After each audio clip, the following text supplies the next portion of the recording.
रक्षाबंधन का त्यौहार, हजारों महिलाएं, मेयर को राखी बांधने का कार्यक्रम और फिर उसी कार्यक्रम के बाद एक महिला की मौत की खबर। बरेली के मेयर उमेश गौतम के रक्षाबंधन कार्यक्रम को लेकर अब सिर्फ भीड़ की चर्चा नहीं हो रही है, अब सवाल सुरक्षा व्यवस्था पर उठ रहे हैं। दरअसल 45 साल की मधु सिंह कार्यक्रम में पहुंची, उनकी तबीयत बिगड़ी, उन्हें अस्पताल ले जाया गया और फिर उनकी मौत की खबर सामने आई है। विपक्ष अब पूरी तरह से सवाल उठा रहा है, अगर कार्यक्रम में हजारों लोग थे तो सुरक्षा के इंतजाम कितने मजबूत किए गए थे?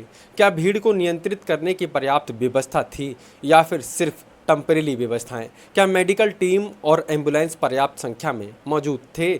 और सबसे बड़ा सवाल, मधु सिंह के साथ आखिर उस दिन क्या हुआ था? नमस्कार दोस्तों, मैं हूं आशीष धनगर और आप देख रहे हैं आपका अपना चैनल द अहिल्या दस्तक। आज बात होगी उमेश गौतम के रक्षाबंधन कार्यक्रम की, वहाँ की भीड़ की, मधु सिंह की मौत की खबर की और उन सवालों की जो अब इस पूरे आयोजन को लेकर सवाल उठा रहे हैं।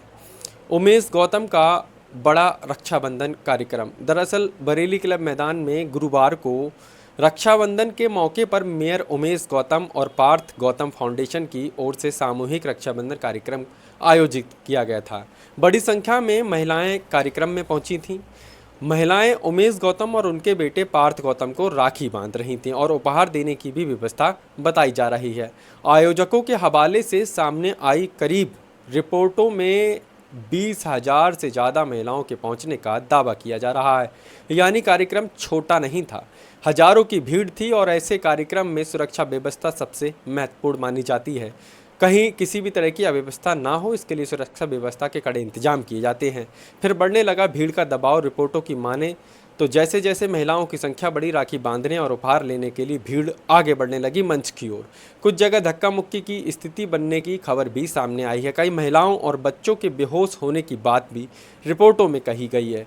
बच्चों के अपने परिवार से अलग होने की जानकारी भी सामने आई है और मंच से अनाउंसमेंट कराया गया। अमर उजाला समेत कई रिपोर्टों में कार्यक्रम के दौरान भीड़ और अव्यवस्था की बात सामने आई है। वहीं कार्यक्रम के बाहर भी बरेली क्लब रोड और आसपास के इलाकों में ट्रैफिक प्रभावित होने की भी खबर सामने आई है। कहीं ना कहीं ऐसे बड़े जब इंतजाम किए जाते हैं, कार्यक्रम किए जाते हैं, तो बड़े इंतजाम भी किए जाते हैं। और फिर सामने आई मधु सिंह की मौत की खबर। अब आते हैं इस मामले के सबसे बड़े संवेदनशील हिस्से पर। मधु सिंह, अमर उजाला की रिपोर्ट के मुताबिक और ऐसे तमाम मीडिया रिपोर्ट्स जो ये दावा कर रहे हैं, चंद्रगुप्तपुरम निवासी 45 वर्षीय मधु सिंह भी इस कार्यक्रम में शामिल हुई थी। रिपोर्ट के अनुसार कार्यक्रम के दौरान उनकी तबीयत बिगड़ी और उन्हें मिशन अस्पताल ले जाया गया। इसके बाद उनकी मौत की खबर सामने आई। टीवी 9 और दैनिक जागरण की रिपोर्टों में भी उनकी मौत की जानकारी सामने आई है। तमाम मीडिया रिपोर्ट्स ये दावा कर रहे हैं कि उनकी मौत हुई है। लेकिन यहाँ एक बात बेहद साफ और समझना जरूरी है, मौत की खबर सामने आई है, लेकिन मौत की अंतिम चिकित्सकीय वजह को जांच और मेडिकल रिपोर्ट के आधार पर ही तय किया जाना चाहिए। इसलिए अभी ये कहना सही नहीं होगा कि मधु सिंह की मौत सिर्फ भीड़ या धक्का मुक्की की वजह से हुई है। हालांकि इस प्रोग्राम में हुई है। परिवार ने सवाल भी उठाए हैं। आखिर क्या सवाल उठाए जान लेते हैं। मधु सिंह के परिवार की तरफ से भी गंभीर सवाल सामने आए। अमर उजाला की रिपोर्ट के अनुसार परिवार का आरोप है कि उन्हें मधु की हालत बिगड़ने की जानकारी समय पर नहीं दी गई थी। परिजनों का आरोप है कि अगर उन्हें समय पर सूचना मिलती तो शायद वे उन्हें दूसरे अस्पताल ले जा सकते थे। ध्यान रहे, ये परिवार का आरोप है और इसकी स्वतंत्र पुष्टि जांच के बाद ही सामने आ सकती है। लेकिन विपक्ष के लिए यही सबसे बड़ा सवाल बन सकता है। इतने बड़े सार्वजनिक कार्यक्रम में किसी महिला की तबीयत बिगड़ती है तो उसके परिवार को सूचना देने की व्यवस्था आखिर क्या थी, सवाल उठता है।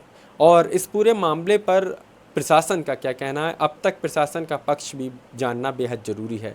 घटना के समय पुलिस की तरफ से कहा गया था कि उन्हें किसी मौत की जानकारी नहीं मिली। ऐसा मीडिया रिपोर्ट्स के अनुसार देखा गया, दावा किया गया। भीड़ और अव्यवस्था की सूचना मिलने के बाद पुलिस टीम को मौके पर भेजे जाने की बात कही गई थी। यानी घटना को लेकर अलग अलग पक्षों से अलग अलग जानकारी सामने आ रही है और इसी वजह से अब सवाल और बड़ा हो जाता है कि आखिर सच्चाई है क्या। इस पूरे मामले की सीसीटीवी रिपोर्ट्स भी सामने आनी चाहिए। उमेश गौतम की तरफ से आखिर क्या कुछ कहा गया। वहीं मेयर उमेश गौतम की तरफ से कार्यक्रम को लेकर कहा गया है कि आयोजन सुचारू रूप से हुआ और कोई अव्यवस्था नहीं हुई। अब यहाँ से राजनीतिक सवाल शुरू हो सकते हैं, क्योंकि एक तरफ कार्यक्रम में भारी भीड़ की बात है, कई लोगों के बेहोश होने की रिपोर्ट्स हैं और मधु सिंह की मौत की खबर भी सामने आ रही है। कई मीडिया रिपोर्ट्स ये दावा कर रही हैं और दूसरी तरफ कार्यक्रम को लेकर आयोजक की तरफ से अव्यवस्था से इनकार किया जा रहा है। तो दोनों तस्वीरों में आखिर सच क्या है, यही पता लगाने के लिए निष्पक्ष जांच बेहद ज़रूरी है। विपक्ष अब सवाल उठाने लगता है, विपक्ष सत्ता को घेरने की भरपूर कोशिश करेगा। विपक्ष अगर इस मुद्दे को उठाता है तो उसका सबसे बड़ा सवाल राजनीतिक बयानबाजी नहीं बल्कि जवाबदेही होना चाहिए। इतनी बड़ी भीड़ की अनुमति और सुरक्षा व्यवस्था कैसी थी, कितने पुलिसकर्मी लगाए गए थे, कितनी मेडिकल टीमें मौजूद थीं, कितनी एम्बुलेंस तैयार थीं ताकि किसी प्रकार की इमरजेंसी पड़े तो उसको हैंडल किया जा सके। प्रवेश और निकास से कितने रास्ते थे, भीड़ को नियंत्रित करने की आखिर क्या योजना बनाई गई थी, और अगर किसी स्तर पर लापरवाही हुई तो उसकी जिम्मेदारी आखिर कौन लेगा। ये सवाल सिर्फ उमेश गौतम से नहीं बल्कि प्रशासन से भी पूछे जाने चाहिए। लेकिन जब इतने बड़े कार्यक्रम का आयोजन किया जाता है तब कहीं ना कहीं जवाबदेही तो बनती है। मधु सिंह के परिवार को जवाब चाहिए। किसी भी परिवार के लिए ये सिर्फ एक राजनीतिक मुद्दा नहीं है। एक महिला रक्षाबंधन के कार्यक्रम में गई, बेहद खुशियां थीं और फिर उसकी मौत की खबर घर पहुंचती। इस परिवार के लिए इससे बड़े दुख की बात शायद मेरी नज़र में कोई और नहीं हो सकती। इस परिवार को ये जानने का पूरा अधिकार है कि आखिर उस दिन उसके साथ क्या हुआ था, मधु सिंह की तबीयत आखिर कैसे बिगड़ी थी, उन्हें अस्पताल कब पहुंचाया गया था, आखिर हीला हवाले कहाँ पे हुई, इलाज कब शुरू किया गया और उनकी मौत की वास्तविक चिकित्सकीय वजह आखिर क्या थी। इन सवालों के जवाब सामने आने ही चाहिए, हर कीमत पर आने चाहिए। फिलहाल द अहिल्या दस्तक हर मुद्दे को बारीकी से खोजने की कोशिश करता रहेगा। मैं फिर मिलूंगा एक नए वीडियो एक नए टॉपिक के साथ में, तब तक के लिए जय हिंद, जय भारत।